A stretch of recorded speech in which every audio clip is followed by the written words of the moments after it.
చేతికా గాయమేంటి? ఏమీ లేదు, చిన్న దెబ్బే. అమ్మా, నాకు ఆ కాలేజీ నచ్చలేదమ్మా, నేను తిరిగి వెళ్ళిపోతాను. చూడు శంభు, నువ్వెక్కడికి వెళ్ళక్కర్లేదు. ఇకనైనా ఆ క్రికెట్ మానేసి శ్రద్ధగా చదువుకో. ఆ కాలేజీలో చదవగలవా? కాలేజీకి ఏమిటి ప్రాబ్లం? కాలేజీకి ఏం ప్రాబ్లం లేదు, కానీ చదువుకునే వాళ్ళందరూ రౌడీలా ఉన్నారు. ఏం శాంతి, కుర్రాళ్ళందరూ నిన్ను రాణి రుద్రమదేవి అని పిలుస్తున్నారే, అలా ఎందుకు పిలుస్తున్నారు? తినేటప్పుడైనా నువ్వు కాస్త మాట్లాడకుండా ఉండు. చెప్పు శాంతి, స్టూడెంట్స్ నిన్ను ఎందుకు అలా పిలుస్తున్నారు? అయ్యో అన్నయ్య, స్టూడెంట్స్ అంటే అలాగే ఉంటారు. నిజంగానా? కాదు, కాకినాడలో నాకు హోటల్ భోజనం పడేది కాదు, ఇక్కడ అమ్మ భోజనం అయితే ఓకే. అమ్మ రాణి రుద్రమదేవి.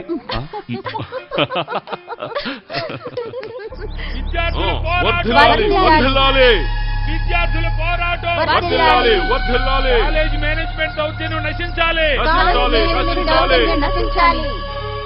శంభు శివ శంభుకి దద్దోజనమా చక్కెర పొంగల? ఇదిగో చూడప్పన్న, ఈ మధ్య నువ్వు చాలా ఎక్కువగా పిచ్చి పిచ్చి వేషాలు వేస్తున్నావు. ఆహా, మిలిటరీ దగ్గర రెచ్చిపోతున్నారు. రెచ్చిపోకపోతే ఏం చేయమంటావు? అలా అయితే మన ప్రతాపం చూపించాల్సింది. క్యాంపస్ లోకి పోలీసులు వచ్చారు.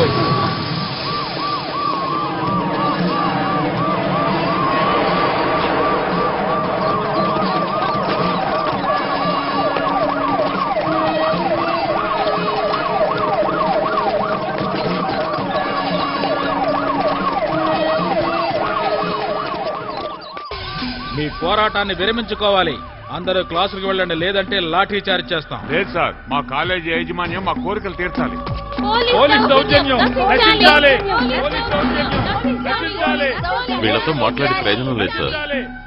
మీరు మర్యాద ఇక్కడి నుంచి వెళ్ళకపోతే మిమ్మల్ని అరెస్ట్ చేయాల్సి ఉంటుంది. మమ్మల్ని అరెస్ట్ చేసినందుకు మేము భయపడం సార్, మా కోరికలు మాకు తీర్చాలి.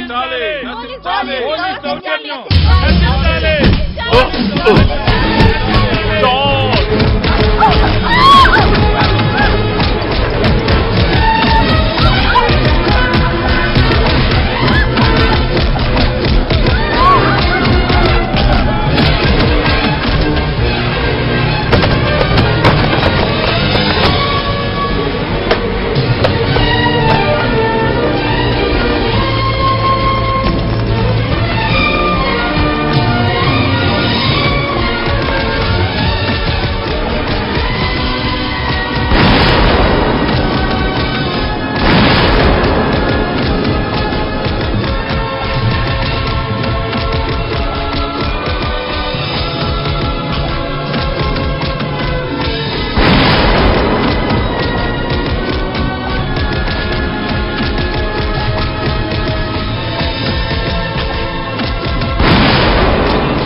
నేను ఆ రోజు ఈ పోలీసు ఉద్యోగాలు మనకు వద్దని చెప్పాను కదా. నాన్న, నాకేం కాలేదు, 2 రోజుల్లో అంతా సర్దుకుంటుంది. నువ్వు బానే చెప్తావు. ఓసారి శాంతిని చూడు, తను మనసులో ఎంత బాధపడుతోందో తెలుసా నీకు? నాన్న, మిగతా పోలీసుల గురించి మీరు ఆలోచించారా? వాళ్ళ పరిస్థితి ఇంకా దారుణంగా ఉంది. నువ్వు చెప్పేది నిజమే కావచ్చు, కానీ నా దిగులంతా నీ గురించేరా. ఆంటీ, మీరైనా ఆయనకు అర్థమయ్యేటట్టు చెప్పండి. చదువుకునే పుస్తకాలతో పాటు వాళ్ల బ్యాగుల్లో బాంబులు కూడా పెట్టుకుని వస్తున్నారు. వాళ్ళు బాంబులు పోలీసుల మీద విసరడం నేను కళ్ళారా చూశాను. అమ్మా, దయచేసి నువ్వు సమస్యను పెద్ద చేయకు. నువ్వు ఎవరిని చూడలేదు, మనం ఎవరి గురించి కంప్లైంట్ ఇవ్వడం లేదు. సాక్ష్యాలు సరిగ్గా ఉంటే నేను ఏ యాక్షన్ అయినా తీసుకుంటాను. ఇంతకన్నా ఏ సాక్ష్యం కావాలంటారు సార్? చదువుకోవడానికి వచ్చే వాళ్లే 75% ఉన్నారు సార్. కొంతమంది కోసం మిగిలిన వాళ్ల భవిష్యత్తుని పాడు చేద్దామంటారా? ఊరకే ఈ సమస్యను ఇంకా పెద్ద చేయొద్దన్నా మనవి. వాళ్ళని సస్పెండ్ చేస్తే పరిస్థితి ఇంకా క్లిష్టమవుతుంది. చాలా కరెక్ట్. ఈ సమస్యని ఇంతకంటే పెద్ద చేయకూడదు. మన కాలేజీలో ప్రతి సంవత్సరం ఇది జరుగుతూనే ఉంది. ప్రతి సంవత్సరం ఇలాగే జరగడానికి ఇదేమీ తిరుపతి బ్రహ్మోత్సవం కాదు కదా సార్. ఆ పోకిరి వాళ్ళని మంచి మార్గంలోకి తీసుకురావడానికి మనలో ఎవరో ఒకరు బాధ్యత తీసుకోవాలి కదా. ఏమిటి ప్రొఫెసర్ మీరు మాట్లాడేది? వాళ్ళని మనం మార్చగలమా? అలానే చెప్పడం లేదు. స్టూడెంట్స్ ని తప్పు పట్టడం వల్ల ఎలాంటి ప్రయోజనం లేదు. పాఠాలు చెప్పడానికి వచ్చిన టీచర్ బాక్సులో నుంచి బాంబు పేలడం మన ఊర్లోనే జరిగింది. పేపర్ చూస్తున్నారు కదా. ప్రతిరోజు ఎన్నో నేరాలు. స్టూడెంట్స్ నేరస్తులుగా మారడానికి రాజకీయ నాయకులే కారకులు. చదువు చెప్పే గురువులే వాళ్లను చూసి భయపడుతున్న కాలం ఇది. తులసివనంలో ఒక గంజాయి మొక్క వల్ల ఆ వనమంతా పాడైపోతుంది. ఎందుకు సార్ మన కాలేజీని నేరస్తుల్ని సపోర్ట్ చేసే కాలేజీగా ఎందుకు మారుస్తున్నారు?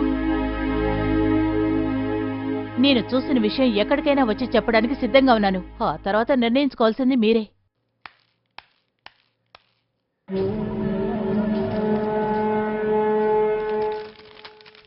ఏందయ్యా ఇదే? మన మేనేజ్మెంట్ లో ఉన్న కాలేజీ పరిస్థితి ఇట్టేడ్చిందే. గాయపడిన 2 స్టూడెంట్స్ హాస్పిటల్లో ఉన్నారు. వాళ్ళకి ఏమేం కావాలో అవి ఏర్పాటు చేయండి.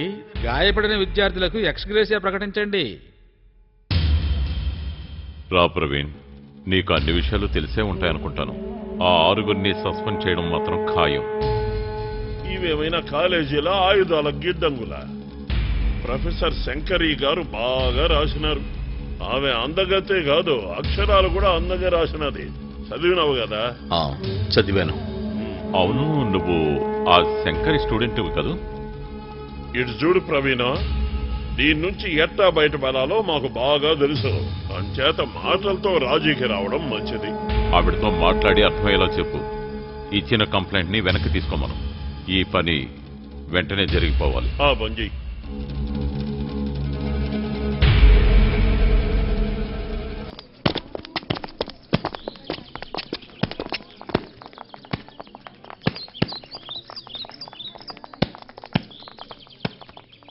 నేను ఈ కాలేజ్ వదిలిపెట్టి ఊరెళ్ళిపోతున్నాను. రేపే బయలుదేరుతున్నాను.